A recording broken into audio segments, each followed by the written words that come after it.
তো গাইস, অবশেষে সমস্ত অপেক্ষার অবসান ঘটিয়ে প্রকাশ্যে চলে এসেছে বহু প্রতীক্ষিত বাংলা সিনেমা, কেউ বলে বিপ্লবী, কেউ বলে ডাকাতের ট্রেলার।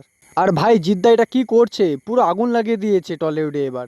সত্যি কথা বলতে, ট্রেলারটি দেখার পর আমার নিজেরই মনে হয়েছে জিদ্দা আবারও এমন একটা লুকে, এমন একটা চরিত্রে আসতে চলেছে যেটা দর্শকদের মধ্যে নতুন করে উত্তেজনা তৈরি করতে পারে।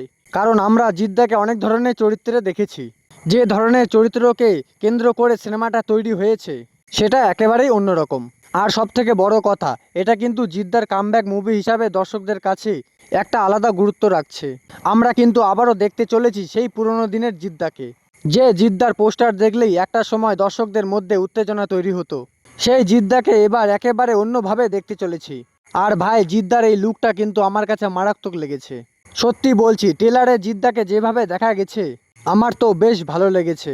এই সিনেমার জন্য জিদ্দা যে পরিশ্রম করেছেন সেটা কিন্তু ট্রেলারের প্রতিটা দৃশ্যেই বোঝা যাচ্ছে। শুধু অভিনয় নয়, চরিত্রের লুক থেকে শুরু করে কথা বলার ধরন, সব কিছুর মধ্যে একটা আলাদা প্রস্তুতি দেখা যাচ্ছে। আর একটা বিষয় কিন্তু সত্যি অবাক করার মতো, এই সিনেমায় জিদ্দার শুধু একটা লুক থাকছে না, এই সিনেমায় জিদ্দার প্রায় 8-9টা লুকে দেখা যেতে পারে। মানে এক সিনেমায় জিদ্দার এতগুলো লুক, এটা কিন্তু দর্শকদের মধ্যে একটা বড় আকর্ষণ হতে পারে।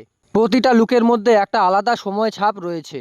আর এই লুকগুলো সিনেমার গল্পের সাথে কিভাবে যুক্ত সেটা বড় পর্দায় দেখতে পারাটাই হবে আসল মজা। আর এই সিনেমার গল্পটা কিন্তু তৈরি হয়েছে 60-এর দশকের প্রেক্ষাপটে, অনন্তলাল সিংহের জীবন ও বিপ্লবী কর্মকাণ্ডকে কেন্দ্র করে। অনন্তলাল সিংহ একজন বাঙালি বিপ্লবী, যার নাম ভারতের স্বাধীনতা আন্দোলনের ইতিহাসের সঙ্গে জড়িত রয়েছে।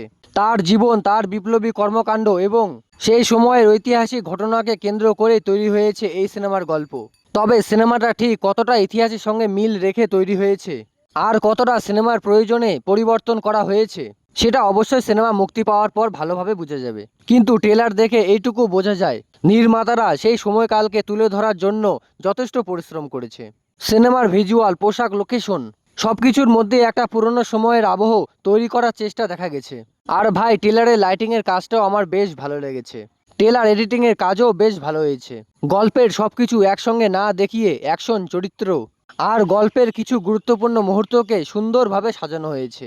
জিদ্দার অ্যাকশন এবং ব্যাকগ্রাউন্ড মিউজিক দুটোই ট্রেলারের উত্তেজনা আরও বাড়িয়ে দিয়েছে। এর সঙ্গে ট্রেলার লঞ্চের অনুষ্ঠানও বেশ জমজমাট হয়েছে। জিদ্দা এবং পুরো টিমকে ঘিরে দর্শকদের উত্তেজনা দেখেই বোঝা যাচ্ছে সিনেমাটাকে নিয়ে প্রত্যাশা কতটা বেশি। সব মিলিয়ে ট্রেলার দেখে আমার বেশ ভালো লেগেছে। আর আমার মনে হয় তোমাদেরও ট্রেলারটা ভালো লাগবে।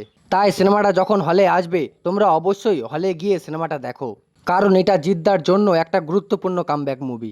আর এই সিনেমার জন্য তিনি যে পরিশ্রম করেছেন সেটা বড় পর্দায় গিয়ে দেখার মতোই। তো বন্ধুরা, ভিডিওটা এই পর্যন্তই। ভিডিওটা ভালো লাগলে প্লিজ ভিডিওতে একটি লাইক করে দিও। কমেন্টে জানিও ট্রেলারে কোন পার্টটা তোমাদের সবথেকে বেশি ভালো লেগেছে এবং জিদ্দার কোন লুকটা তোমাদের সবথেকে বেশি ভালো লেগেছে। আর আমাদের চ্যানেল মুভিফিক্স অফিসিয়ালে যদি নতুন হয়ে থাকো, তাহলে অবশ্যই চ্যানেলটি সাবস্ক্রাইব করে পাশে থেকো। কারণ পরের ভিডিওতে আমরা নিয়ে আসি অনন্তলাল সিংহের পুরো কাহিনী। তিনি কে ছিলেন, তিনি কিভাবে বিপ্লবী হয়ে উঠেছিলেন এবং ব্রিটিশ বিরোধী আন্দোলনে তার ভূমিকা কী ছিল, তার জীবনের পুরো কাহিনী একদম শুরু থেকে বিস্তারিতভাবে আলোচনা করব আমাদের পরবর্তী ভিডিওতে।